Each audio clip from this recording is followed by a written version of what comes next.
out there, thanks so much for tuning into this episode of Coda Country Chats. Today, we have Molly Lovette. How are you today, Molly? Hello, I'm good. How are you doing?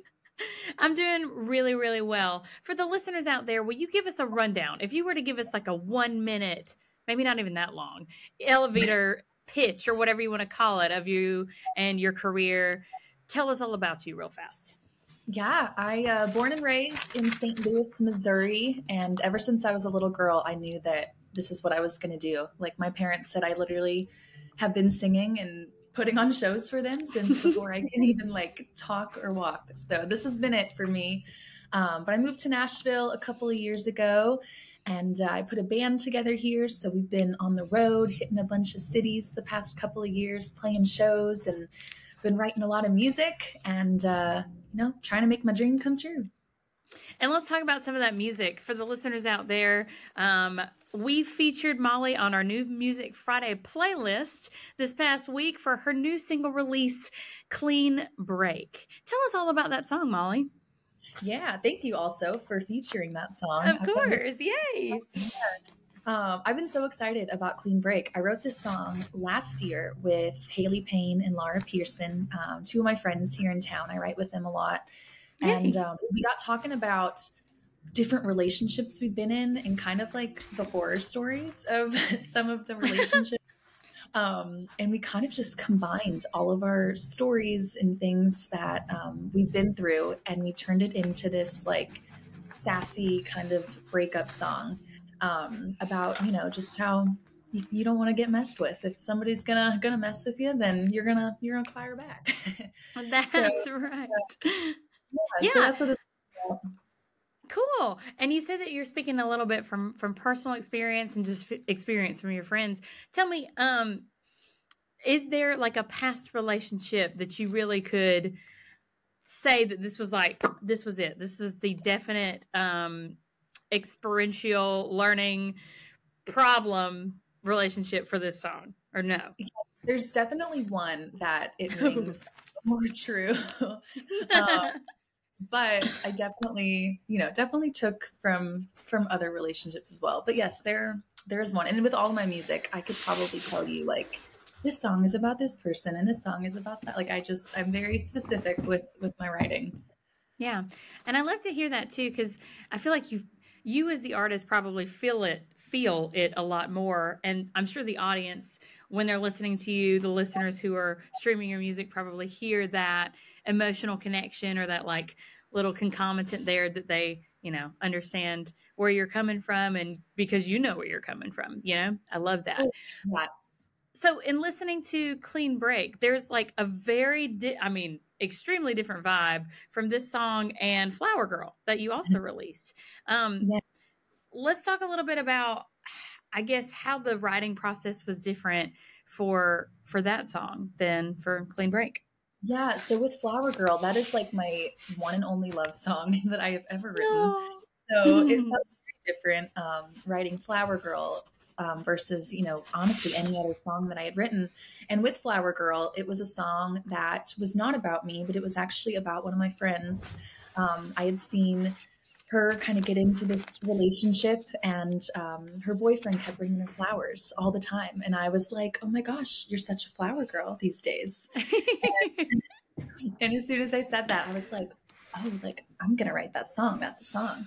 So that was a little different because I was pulling from, someone else's perspective while also kind of tying in like what I hope, I'll get one day. And all of that. So that's even that song, performing that one, like sometimes gets me emotional when I do that, because it makes me so happy and hopeful for the future.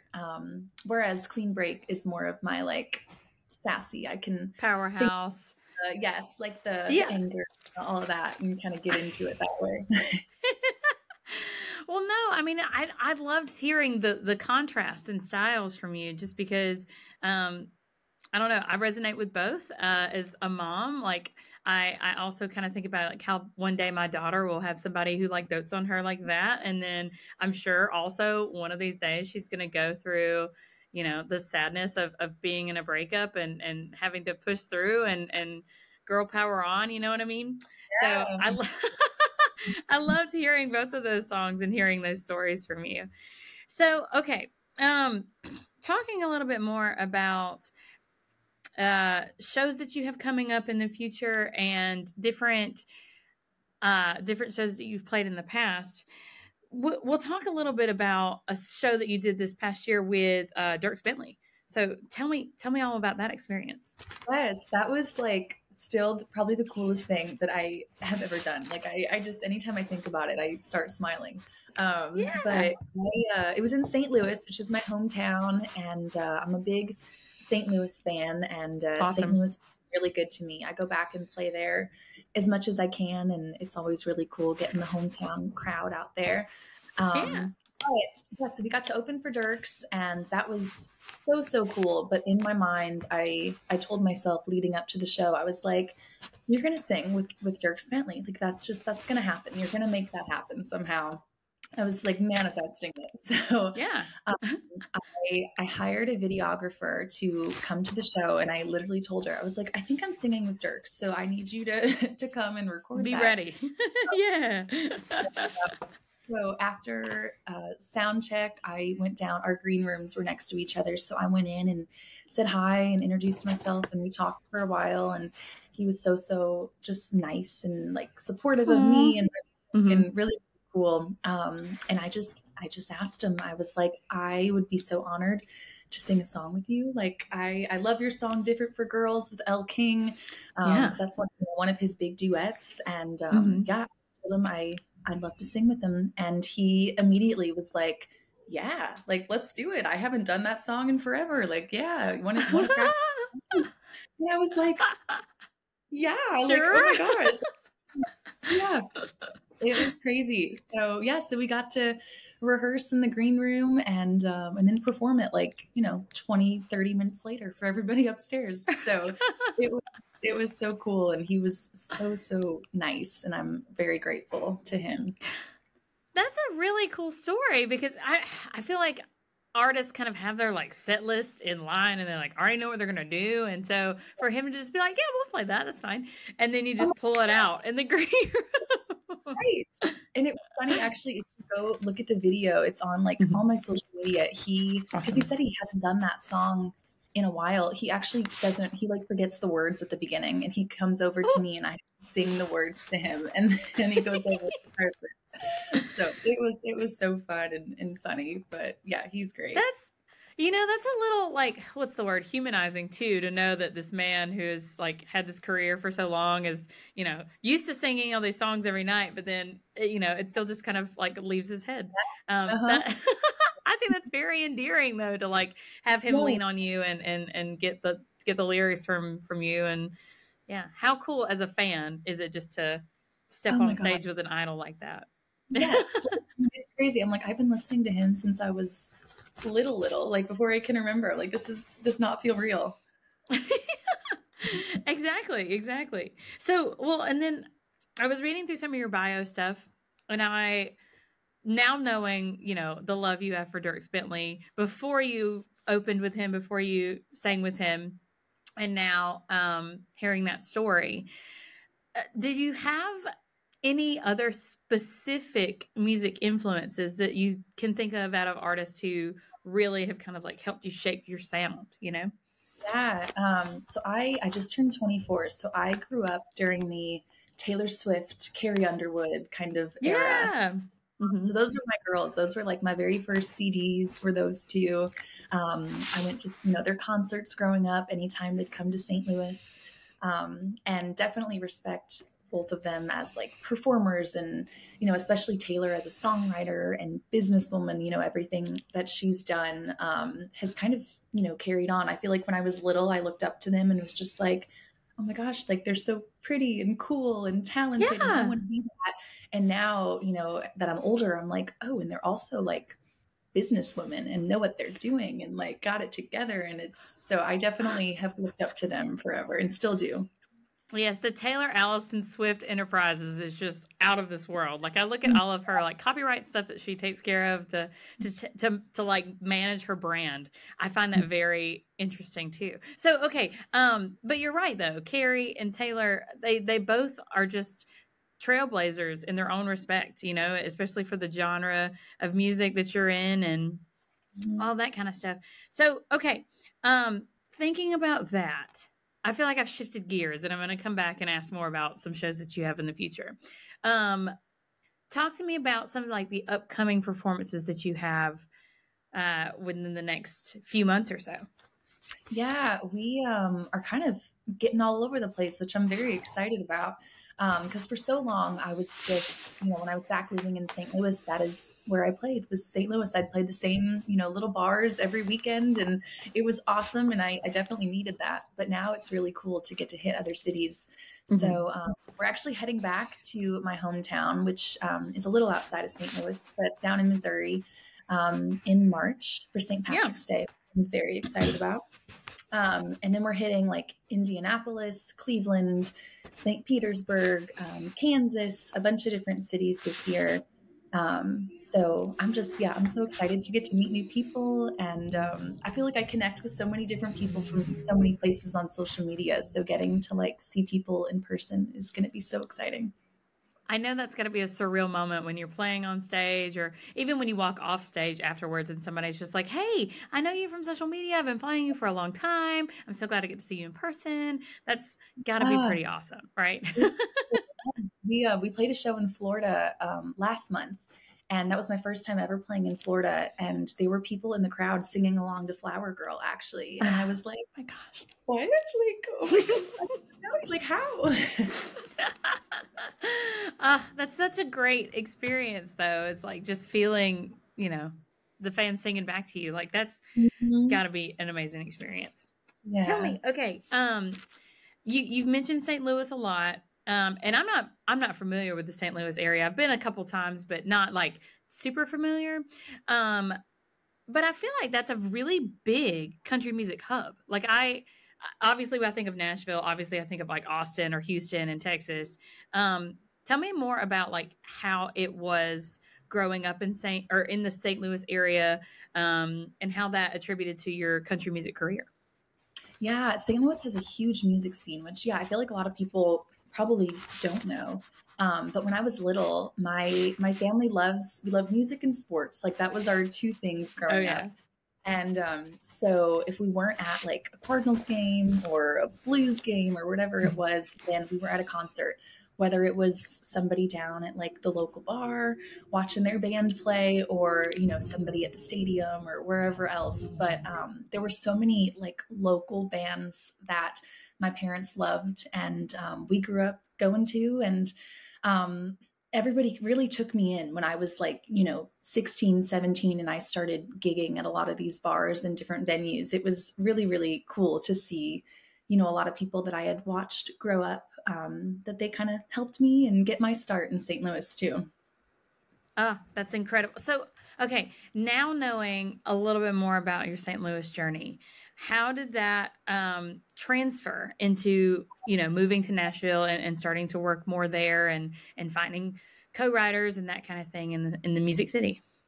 Yeah. So I actually, when I graduated high school, I went to college for a year, and it was I kind of went because I just thought I was supposed to, like, you graduate, like, okay, time for college. Like that's what everybody does. Yeah. So I went to Murray State in Kentucky for 1 year, and during the Christmas break of my freshman year, I came home and I played my first full band show in St. Louis. Cool. Yeah, and my band was literally like a bunch of my dad's buddies who, knew how to play and were so nice and helped me out. And I didn't have to pay them. I don't even think I got paid by the venue. Like I was just like, will you please let me come play? So it was really cool. And we ended up like breaking record sales at the venue that night. And we had so many people come in, and it was like the best night ever. So after that, I ended up telling my parents that I did not want to go back to school, and that I wanted to do that every night. Like that was, gonna start happening now. So I told them, and immediately they were like, yeah, like this is what you're meant to do. Like do it. We're here. We support you. and how can we help, pretty much. So it was really, really cool to like have that feedback and support from them, and knowing that they believed in me. And so we started contacting venues in St. Louis, and I was gigging like Thursday through Sunday every day of the week. Kind of built Wow. up my St. Louis fan base, because I knew I wanted to do that before I moved to Nashville, kind of, plant my seeds in St. Louis and make sure I had a following there first.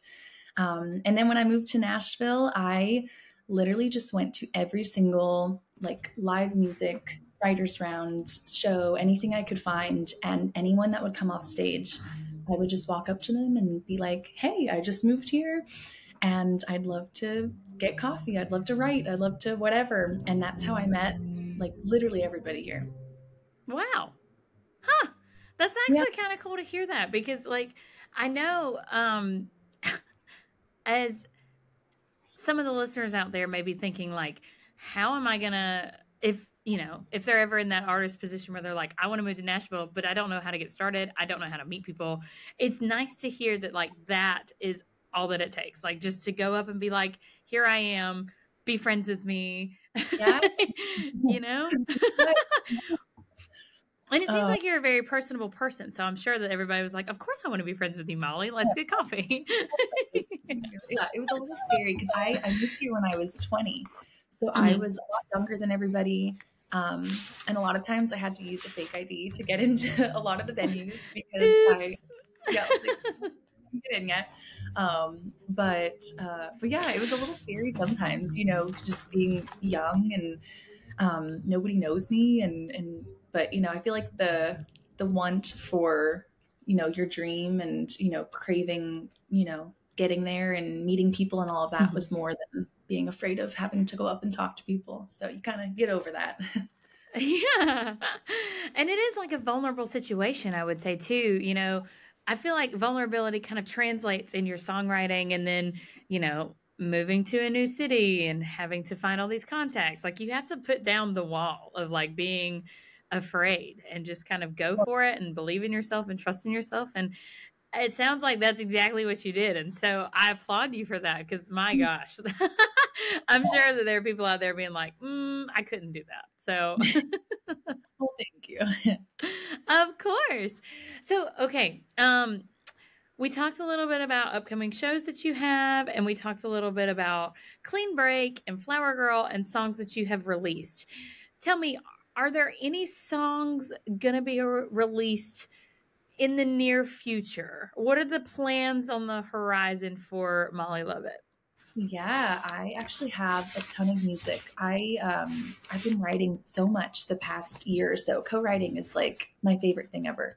So I have a lot of songs that are kind of loaded up and ready to go. And this past year, I started working with Brianna Tyson as my producer, and she is one of my like best friends. She's in my band, so we have so much fun. And it's much less, I guess, like serious. Where I just go over to her house. She's a studio at her house, and we'll just mess around with stuff and be like, "Oh, let's try this song and see what that sounds like." Or, let's try that. And so it makes the process super fun. And we get to do a lot more songs this year. So I have a lot of songs that will be coming very soon. That's great. No, and it's great to hear that you have such a, we talked a little bit about your friends and making contacts like that, but like just to have that comfort level with members of your band and Brianna, I mean, that's got to be worth its weight in gold for sure. Oh my gosh. Yes. So, okay, before we hop off the episode today, first of all, let me tell you, Molly, I loved hearing all about you and all about your new song and everything that you have going on. I think it's really inspirational what you do. And so that's why I like to interview artists in general, but I really enjoyed hearing your story today. Thank you. Of course.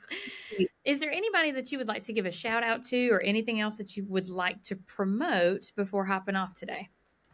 Yeah. Well, thank you, first of all, my publicist, for putting this together. And thank you so much for taking the time to talk to me. And I just want to thank everybody out there for tuning in. And I hope that you will listen to Clean Break. Yes. Go ahead and stream Clean Break on pretty much all the streaming platforms you can find. Follow Molly Lovette on all the social media platforms. And you heard it here with Coda Country. Thanks so much.